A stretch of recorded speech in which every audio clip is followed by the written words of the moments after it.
The first speaker for today is Koen Westen.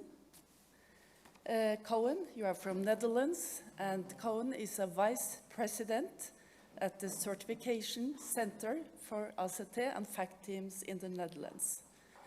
He has also been working in the mental health care system and in the addiction field as well, with both research and teaching, and also as a nurse, I think.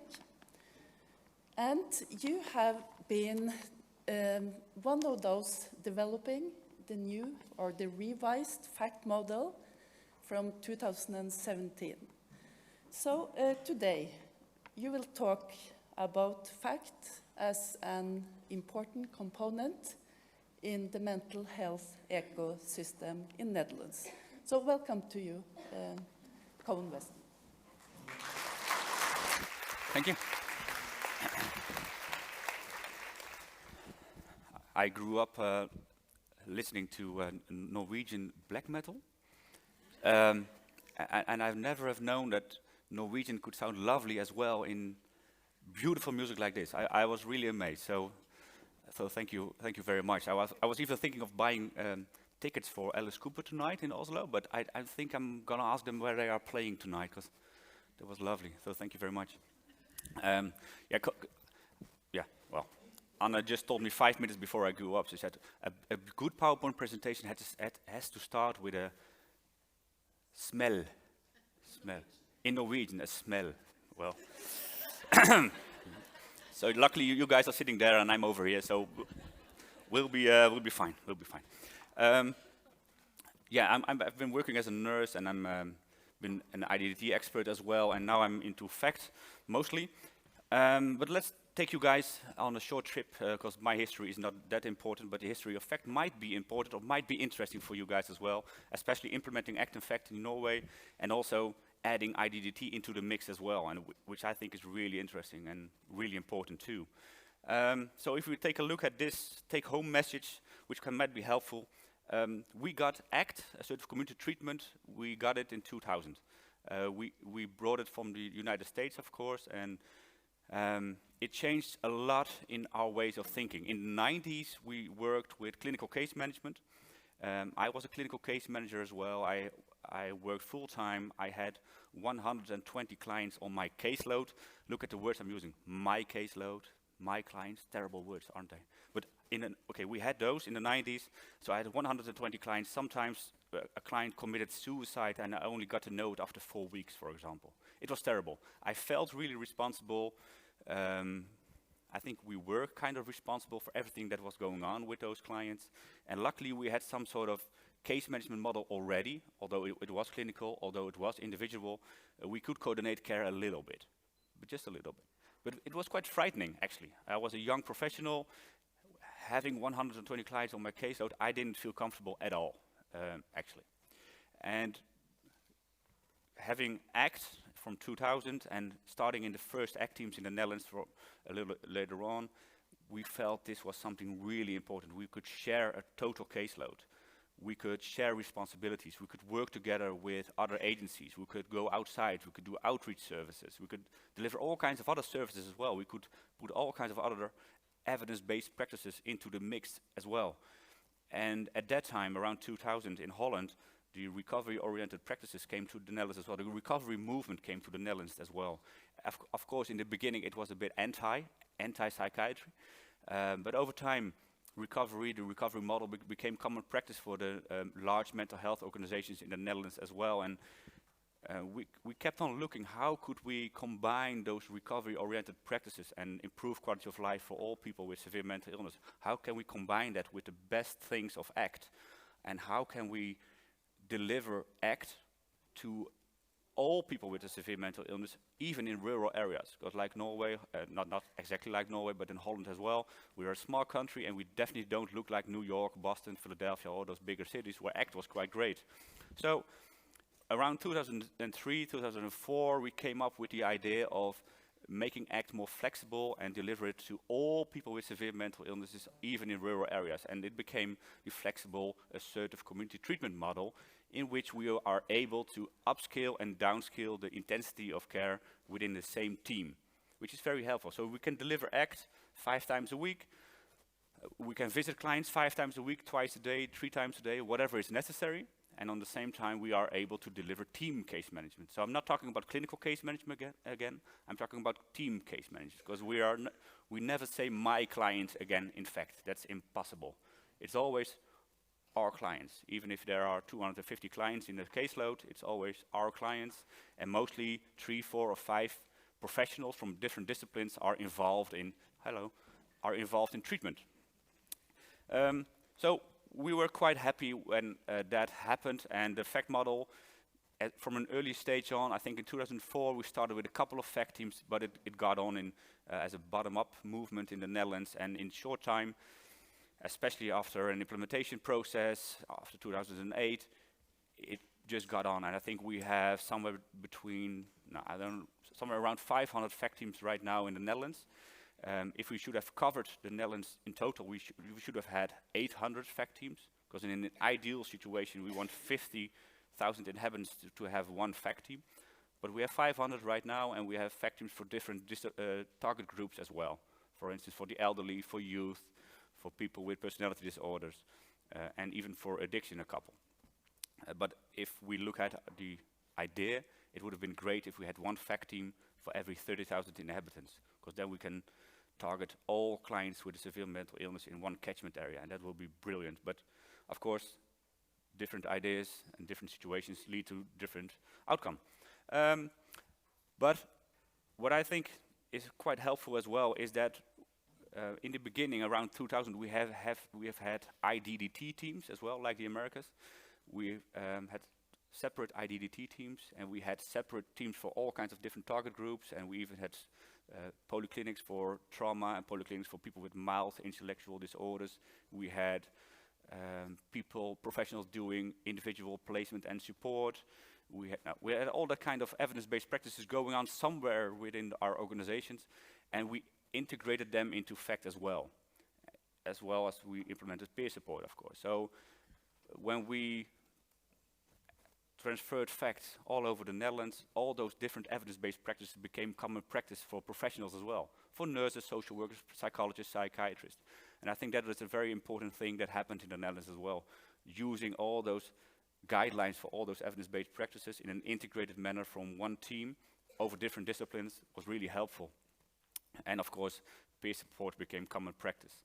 So nowadays we have peer support workers getting paid for the work they are doing, and even working with peer experience for professionals is something that has been going on right now. And I think that helps overcome the gaps between clients and professionals even better than maybe peer support. But that's another presentation. Implementing FACT, it led to a couple of outcomes in the Netherlands. As you can see over there, there's no more dropout anymore, because as you all know, having no motivation is not a reason to exclude a client. Having no motivation is common practice for clients with severe mental illness. So we have no more dropout anymore. We had that in the past, of course, especially in mental health care and addiction care, when someone said, I don't want care, or that I don't need it, I'm not motivated to change anything. That's no reason for discharging anymore, so we are very happy with that. And of course, it lessened admissions, and it shortened admissions by a big time. So we need a few lesser beds nowadays than we did in the past. Of course, still Holland is still the second.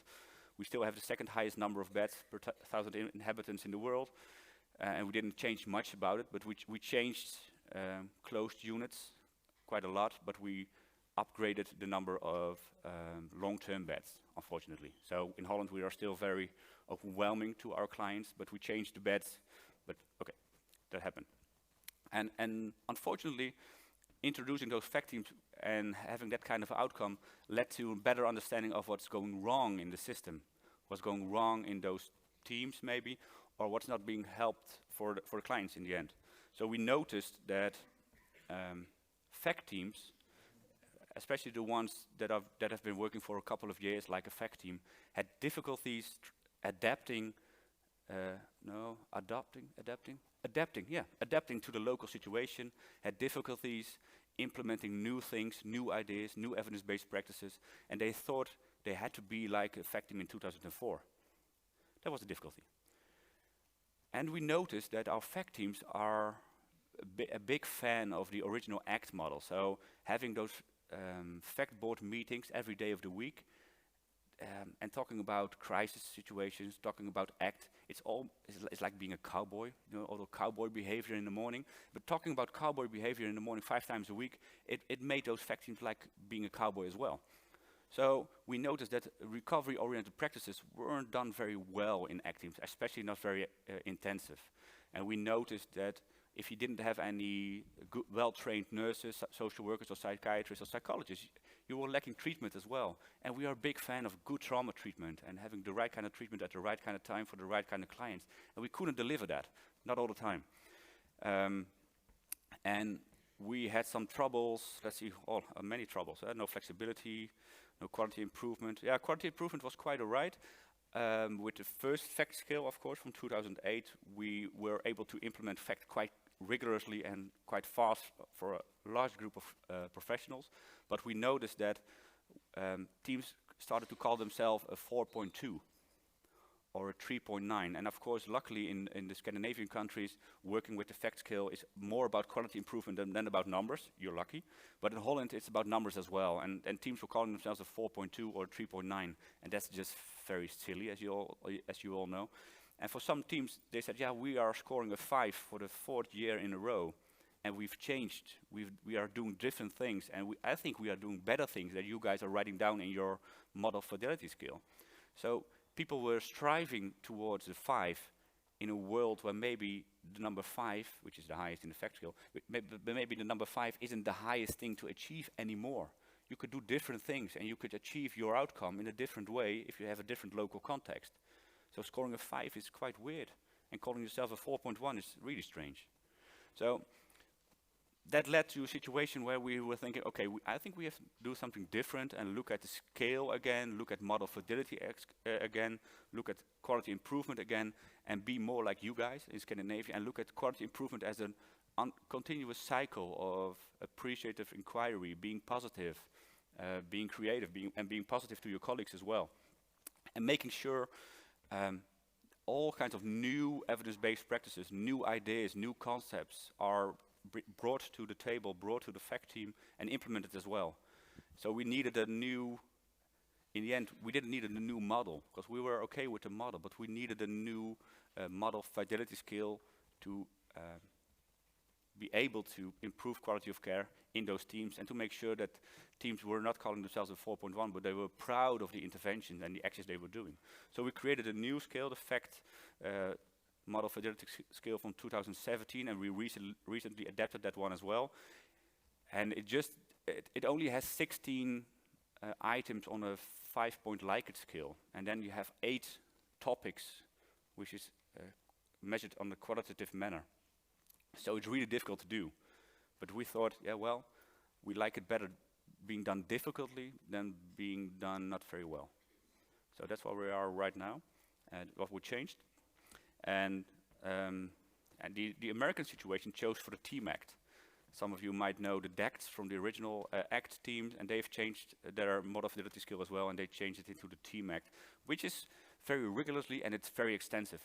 Sometimes it costs over 2 days to do a model fidelity with the Team Act, and they went even further on, because you had 2 choices. We had 2 choices. We could do less and make sure we do it on a qualitative manner, or we could do more and implement even more items on the 5-point scale, and being more rigorously doing all those audits in those FACT teams. And we chose the other direction. So there are 2 ways of doing it in the world right now. So this is a short history of FACT in the Netherlands, and let's see where we are right now and where we are heading to. This is just a quick summary of what we put in the mix.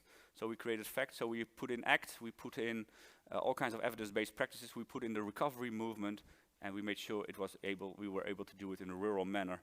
And then there are, to the right, integrative and integrated care, which is quite interesting, because we said that working with people with severe mental illness makes that you need to make sure you deliver your services in an integrated and integrative manner.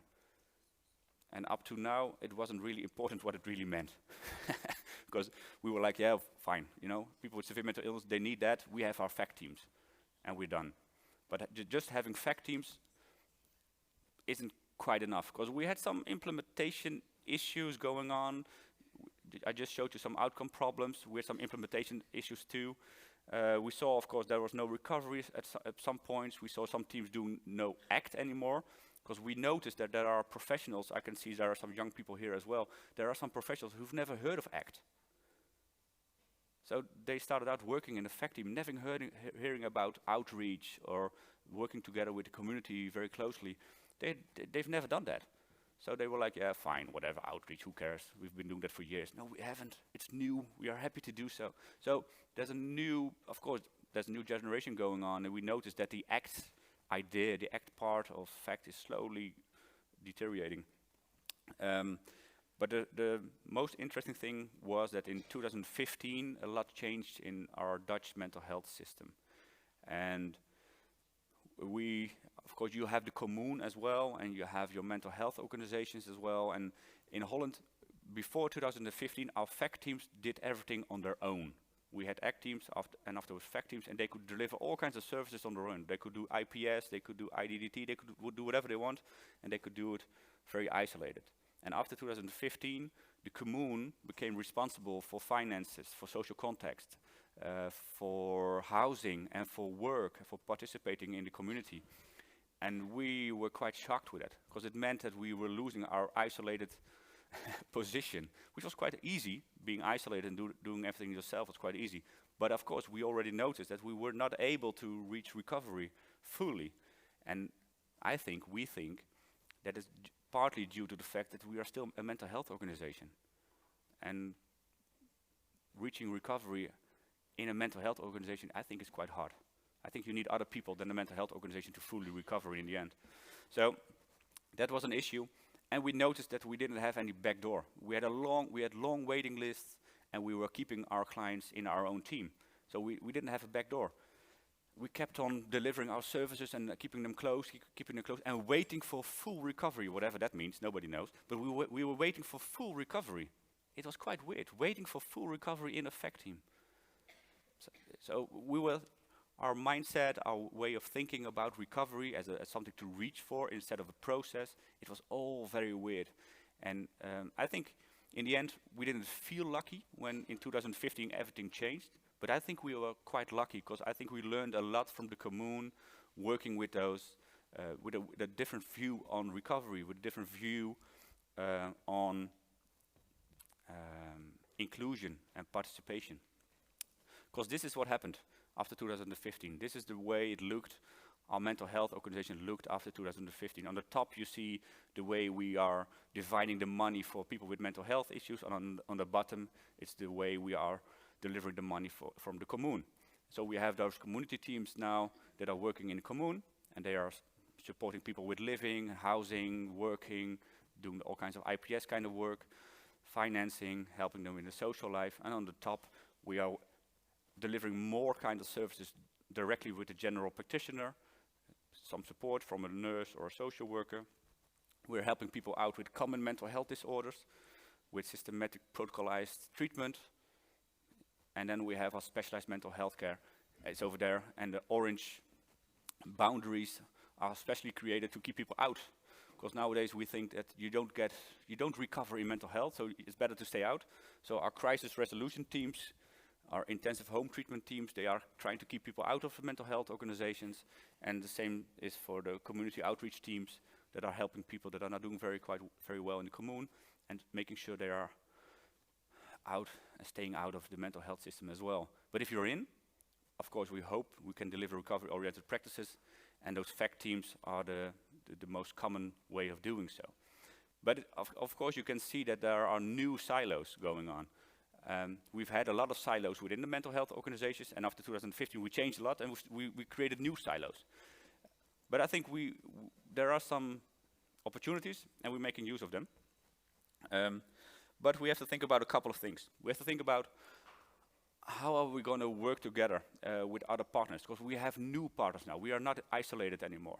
Our fact teams deliver services in an integrated manner, but not all services anymore.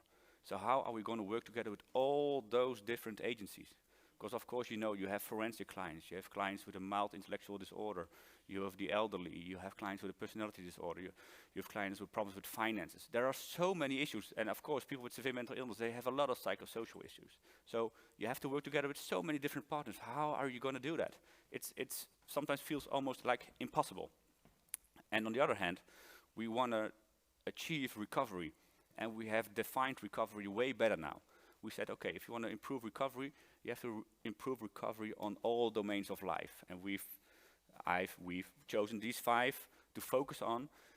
And most of those items, those focused areas, are not part of the common services that a FACT team delivers.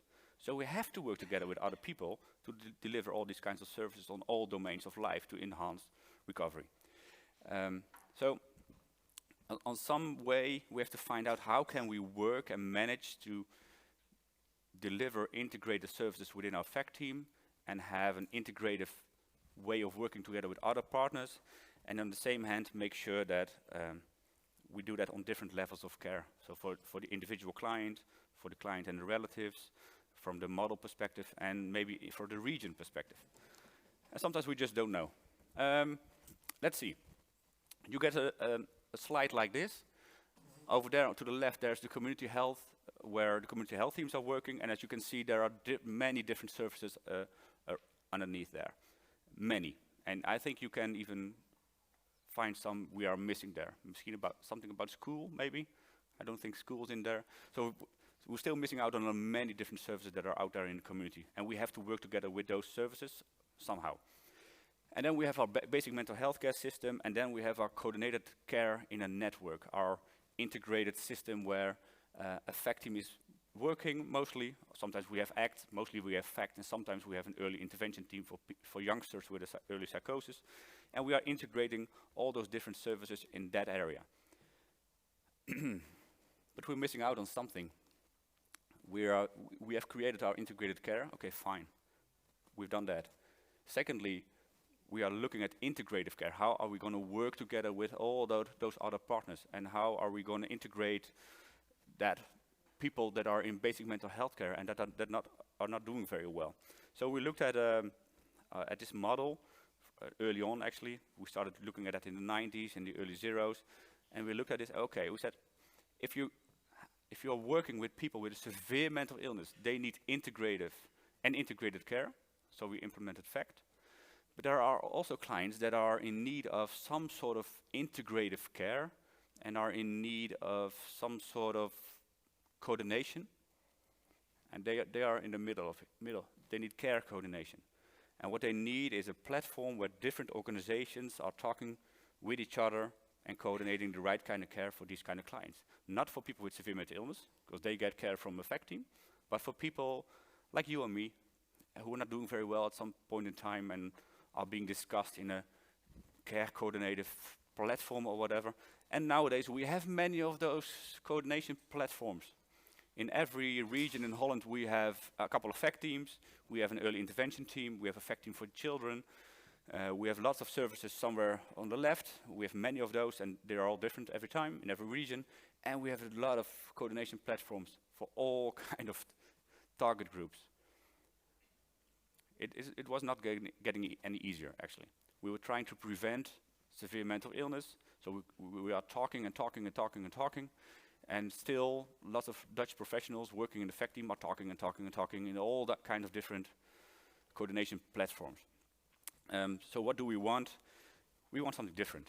And what organizations are doing since maybe a year now is doing this. Look, this is the situation we were at 2 years ago.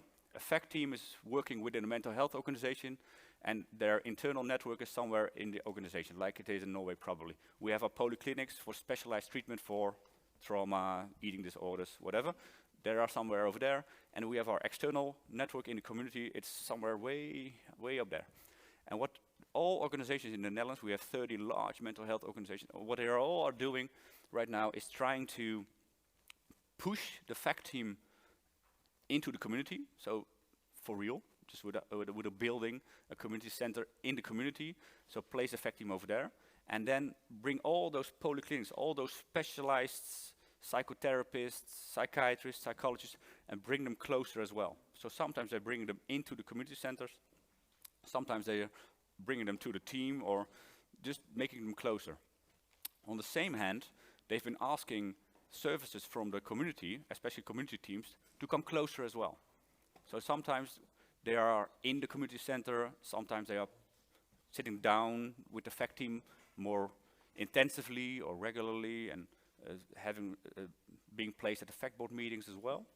So this is a situation which is going on in every mental health organization in the Netherlands right now. Some are doing the internally first, some are doing the external work first, but all of them are trying to achieve better community work with fact teams and specialized treatment and community work, all combined, which sometimes makes quite a big mess, but okay, we're trying.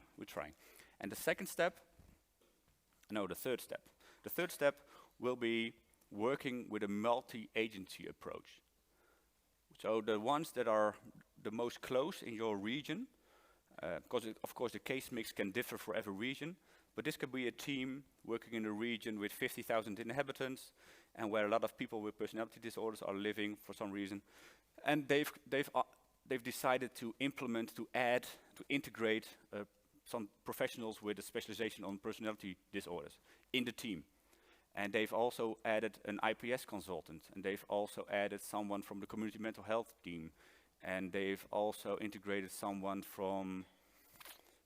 who's working with finances, or someone who's, well, doesn't really matter, but they've chosen to integrate many other people, and some are working for 2 days in the fact team, and others are working for 2 days in the community team, or whatever.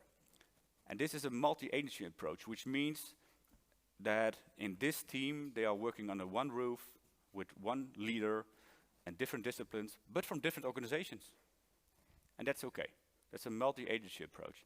And this is the final step, no, maybe not the final step, but this is the step where we are right now in the Netherlands. A couple of teams in the Netherlands at this moment, somewhere between 20 and 50, are working with a multi-agency approach, integrating different services, and not one of those teams have integrated the same services. So every team is looking at the local context and integrating different professionals from different organizations. This is also one of the reasons why we needed a new fact model fidelity scale. Otherwise, we couldn't have even said that this was a good thing to do. We couldn't say that we are supporting them. So now we can. And of course, we learned this from our fact for youth, fact I think. You have 3 pilot teams in Oslo right now, and in Holland we started fact at 2014, I think. And all those teams have at least 4 or 5 different organizations in their team. One team leader, under one roof, different disciplines, but from 4 or 5 different organizations. And so they've been experimenting with the multi-agency approach from a short early stage already, and now we're doing that for adults as well. And in the end, I think this is one way of getting better in integrated care. Integrative is another thing, but integrated care is one thing. So in some countries, it tends to look like this, because of course we have implemented FACT in different other countries as well. We're working with Moldova, for instance, but also Poland or France or Belgium. And in many countries, they don't diversify for basic mental health care and specialized mental health care. And interestingly enough, we were telling them how to work with people with severe mental illness, and they were saying, yeah, well, we don't care. We want to prevent severe mental illness as well, so we want to implement FACT for a larger target group. Okay, we learned something from that as well. So we are thinking of expanding our working methods a little as well. I don't think we are expanding our target group for FACT, but we are trying to work with larger community mental health teams that includes FACT as well. So we can implement a community mental health system which is larger than it is right now, and be there and provide integrated care and integrative care for all people with mental health issues. So this is the situation maybe for the future. And still, actually, there's still a boundary over there, because this here is still something because this is integrated care right now, but we still have an issue here. We still have to work together closely with all those different partners in our community, and actually we still don't know how. We don't. Yeah, we don't. So, at this moment in time, we are trying to improve quality of care by talking about discharge focus from the intake. So many colleagues, many professionals come to our organization or come to me and say, well, we don't have our back door organized very well, so we keep our clients for way too long. So we said, okay, we have to change something, but you don't change something at the end, you change something at the beginning. So we want to work with discharge focused intakes. So from the early beginning, look at, okay, this is what we're going to deliver, these are our goals and our topics we're going to try to achieve. This is the way, this is how long we are going to work together, instead of saying, okay, we are act or fact, so come on in and you can stay forever, which we did actually in 2000, and some still do. We don't say that anymore. Have a clear discharge focus and make sure clients are getting rid of us as soon as possible. So that's one thing. The other thing is working with a recovery-oriented network intake, and yes, in Dutch it's even worse as a word. So we are hoping that the intake is discharge-focused, and on the other hand, it's a recovery-oriented intake with all domains of life, of course, and we hope to create an intake in a network just before the boundaries of the mental health organizations. So normally we have an intake within the mental health organization, you have an intake with me, and I can tell you what's going on, and you have all kinds of issues, and you get all your interventions and activities from me, from the mental health organization. And what we are trying to achieve right now is to have an intake, a network intake, recovery-oriented, in that community center, together with someone from the mental health organization, someone from the recovery college, and someone from the community team. So it's a very broad network intake with all kinds of other partners. Hopefully there are some relatives present as well. And then you present your problems or the things you'd like to achieve in that network intake, and the activities and interventions, they come from different partners. So it's not just the mental health organization that is delivering all services. No, there are different services, and they are coordinated and shared from the beginning. So that's something new we are trying to achieve. And the latest thing we are trying to implement is, combined with the discharge focus, combined with the recovery network intake, is working with resource groups from the beginning. And mostly those resource groups are starting from the mental health organization. So our professionals are helping clients to create a resource group, but hopefully in the future we're going to help general practitioners and community teams to create a resource group as well for people they are encountering.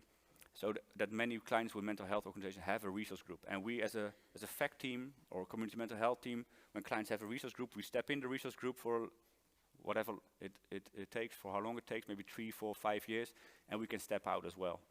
Because one of the biggest issues of stepping out of a client's network as a FACT team is that the client don't have a network. And we think, yeah, well, we will be staying as a FACT team, we will hang on to them, because they don't have anyone else. So after 4 years, they are trying to create a network. And that's way too long, of course. A discharge focus means at day 0, the first time we are in touch with the client, we start creating a network, we start creating a resource group, and we start thinking of discharging. So these are the topics that are very urgent at the moment in the Netherlands, and we are implementing at many mental health organizations right now. And hopefully, by doing that, we're going to create a system where we are systematically evaluating a shared treatment plan. Because of course, when you have a network intake with partners from outside of your organization, you have to systematically sit down every 3 months and talk about coordination of care. So it's not only about doing an intake differently, it's about doing the whole treatment process differently. So the client is in the lead together with relatives and other formal partners, and in the end, every 3 months you sit down together, hopefully with the client in the lead, as done by a resource group, and make sure you evaluate care. And we call that a coordination of care dialogue in our books and articles. So this is a beautiful, ideal situation. And still, because I always like to tell what we don't know, And these are the different levels we have. On the client professional level, there are a lot of evidence-based practices, a lot of ideas from the recovery movement that work, and we can evaluate it together with the client, which you all do, hopefully. You ask your client, are we okay? Are we doing the right stuff? Am I doing the right stuff for you? In the yellow, you can see we have some guidelines we can implement on a team level. For instance, nowadays IDDT, for instance, is something we implement as an evidence-based practice. So it's no longer a team, but it's an evidence-based practice we implement in fact teams. And then we have our model fidelity skills in the Netherlands. We have those for fact, we have those for inpatient units, and we have those for crisis resolution teams. And we're okay with that. But the strangest thing is that you can have a brilliant working fact team and doing the wrong thing for your region. Or you could be a terrible fact team and do the right thing for your region. And we don't have any idea how to control that. We don't have an idea, we don't have a system in place where we can say from a national level, okay, you have a catchment area of 50,000 inhabitants, right, you need one fact team, and for 250,000 inhabitants you need one inpatient unit with 24 beds, and for 250,000 inhabitants you need one crisis resolution team. We don't have that, because we don't know. We've never done the right kind of research to find out what really works in a large catchment area. And we don't know. So in some regions in Holland there are multiple fact teams working there. Multiple. And some regions in Holland there's only one. Yeah, and then you have to be really lucky as a patient. So on the regional level, that is where we are right now. We're trying to hope to do some more research on that. We still have our issues. And on the other levels, we're getting there. We're getting better. We're improving. As you just noticed, we're getting better and better and better. But on the top level, we still have a lot of problems going on. There is some research, some literature on this topic, but it's more about the topics that are needed, the topics that you need to implement, and the topics that are present need to be present in a region. So you have to work on your human rights, and you have to make sure there's peer support implemented. You have to work with evidence-based practices. Yeah, that's fine. That's fine. And I think that, of course, they're very right. But #how? It's always the case. How? We don't know. We don't know yet, hopefully. And hopefully we need some more research. But of course, great. Yeah. This is a question that's being asked, I think, at least multiple times a year since 2003. Should FACT go, or should it stay? Of course, we had those resource group, assertive community treatment movement from Sweden, going on a little. And in the end, working with resource groups is an intervention, and not a model, a team model. So there was a no. Then came a lot of community mental health teams that started working with a multi-agency approach and called themselves a little differently. And in the end, they started working with FACT because they needed some sort of guideline and they needed some sort of a evidence-based working method. So for some reason, we keep on hanging on as a model, as FACT actually. And of course, it's being implemented in different other countries as well. And it looks like it's here to stay. And I think one of the best things of good interventions is always if it's simple enough, it's good enough. And I think ACT and FACT is quite simple to explain. It's quite simple to implement, and it just makes a lot of sense. And I think having created a new model fidelity scale as well, I think it's even better to adapt to new local situations so that FACT teams can improve themselves again and can be proud of their ideas and interventions and of their beautiful new ideas and innovations they have implemented in their FACT teams. And we can learn it from each other again. So I think for the FACT movement, it has been excellent that we have created a new model fidelity scale in 2017.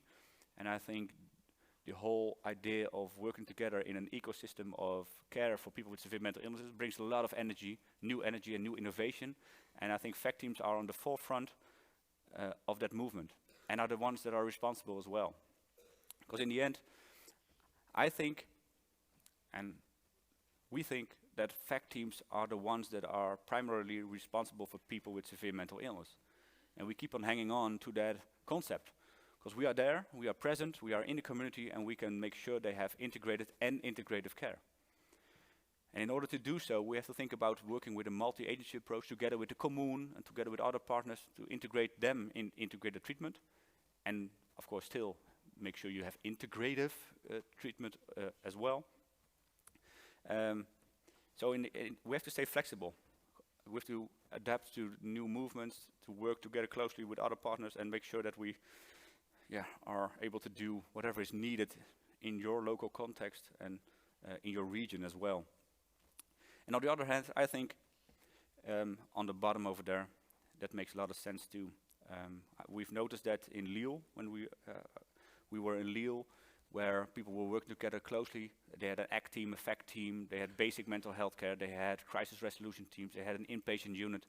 And the way they were working together, it was so nice. Whenever there is a problem over here, someone else came over from over there and started working together with them. When there was a shortage of staff in an inpatient unit, there was staff coming from the ACT team or the crisis resolution team working in the inpatient unit. It was so nice. And they were just so lovely to each other. Yeah, we were there together. And they were just so lovely together. And I noticed that being kind and being friendly and saying yes instead of no helps a lot. Helps a lot. So please, in the end, hopefully, keep evolving, stay flexible, be responsible for our clients who are in need and our clients with a severe mental illness. Integrate the best evidence-based practices that are present and are here right now, and integrate it in your team. Deliver all kinds of different services, whatever you need in your local context. And hopefully let's do the right thing for the right clients at the right time with the right kind of people and be friendly to each other. I think applause would do.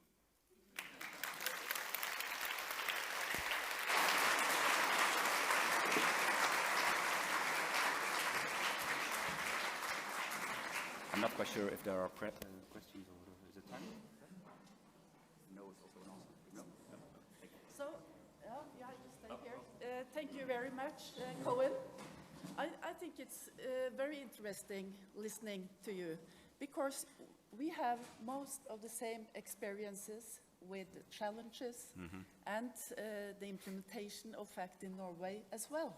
I think we do. It's also important to listening to you when you say that you work with integrating the FACT model and the FACT teams in the community. And as you know, in Norway, we have the FACT teams are a binding collaboration between the communities and the specialist level. So perhaps you also could look to Norway. We definitely do. And how we do that integration. So thank you very much. It was very useful for us. And we have a gift to you. Oh. It's a donation to the Norwegian People's Aid. Wow, so, great. Thank you very much. Thank you very much. Thank you.